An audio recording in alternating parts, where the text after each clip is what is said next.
Side note, yesterday, the three of Hello, us and some you're members of listening our to crew got together CGRB for a Conservative Christmas Gospel lunch. Radio At the broadcast, end, Brian and actually you're gave watching me the his Fox credit card. News, I was going to Fox bring and it back Friends to him today. at Funny 7 thing a.m. happened in the between morning, yesterday and today. and breaking Last night news I was on paying Fox. some bills, and you know how it always says, and what is the secret code on the front of it? I used yours. Did you really? Accidentally? I did. And it worked. Oh, fantastic. No. It's going to be A great. reminder My that water bill was paid with because your I don't number. have a phone, I can only record how did you get the 15 card? minutes I got the at card a at time. first. So, Yeah. You gave it to me because you had to go catch your train. Yeah. And I had the card, and somehow it ended up in your wallet. but I It feel did. that Anyway, I got it. You're I welcome. need to Right. do these Well, okay, I videos gotta- because, so we can stay informed on our So conservative yesterday we were, networks. had some meetings for And they're full day so yesterday with some few meetings according to talking all about the 2020, the other election and all media that. And networks. Brian had on his phone, he had the Horowitz, we were listening to Horowitz It was conversations. Yeah, unbelievable. And we're going to talk about that in a minute, but first let's talk.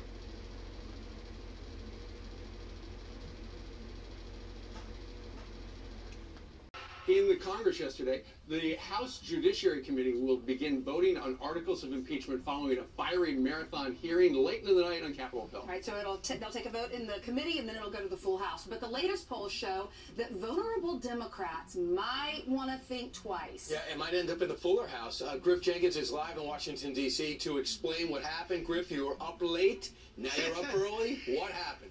Yeah, Brian Ainsley and Steve, good morning. The sausage is getting made. That's essentially what we're watching, and you're going to get day 2 of the markup session. Starts at 9 a.m. Day's going to go all day. 41 members of that Judiciary Committee are going to debate on proposed amendments of articles of impeachment, but at the end of the day, it's going to go right down party lines, and they will send the articles to the House floor next week for a vote. Now, when the session began, Chairman Jerry Nadler says there's 3 factors that must be considered as they frame the debate. First, does the evidence show clearly that the president committed these acts? Second, do they rise to the level of impeachable high crimes and misdemeanors?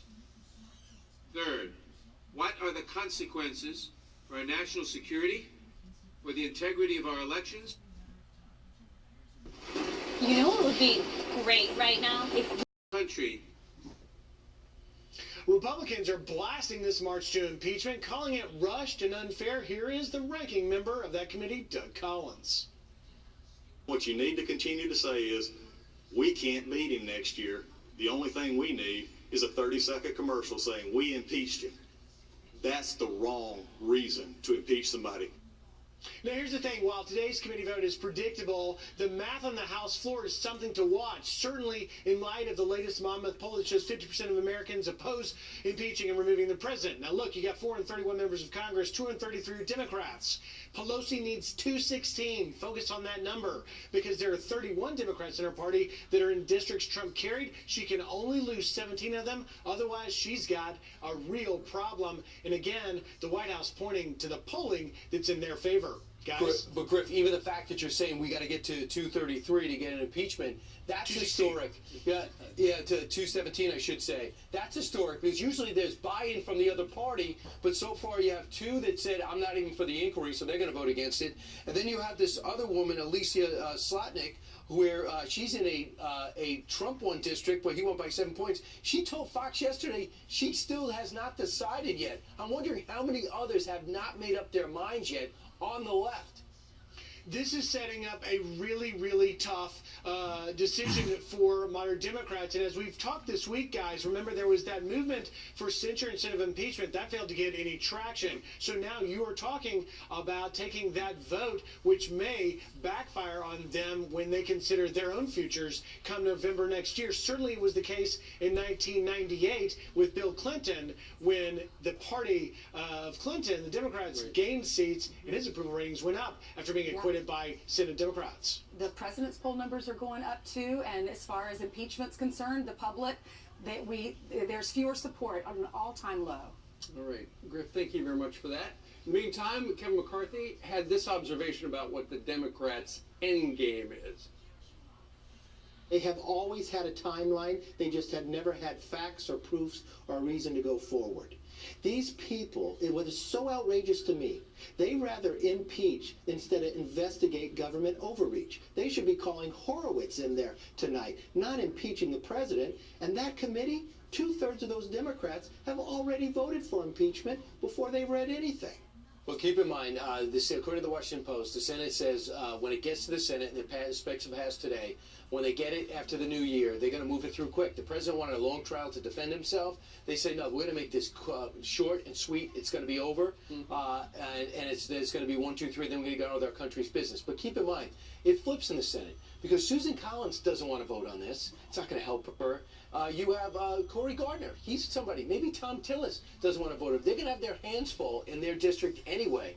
So it seems like a lose, lose, lose all around. So it looks like the president will not get his wish to call Joe Biden, but we will keep you posted on that. In the meantime, yesterday, Inspector General of the Department of Justice, Michael Horowitz, was on Capitol Hill. He had 6 hours of testimony. He is essentially walking through the Judiciary Committee through his report that came out a couple of days ago. Found FBI violations from top to bottom, admitted something was fishy at the FBI. He was asked, could the 17 significant errors or omissions be accidental? Horowitz said he'd be skeptical. He said the answers they got were not satisfactory. It's either sheer incompetence, intentionality, or something in between. And listen to this exchange between the Inspector General and John Kennedy. Hit something. So let's talk about the people involved in the initial FISA application and the renewals. These are experienced people, right? In this case, these were experienced people. They were handpicked by Mr. McCabe, right? They were handpicked. Okay. This wasn't their first rodeo. It certainly wasn't. It just seems to me that it has to be one or two things.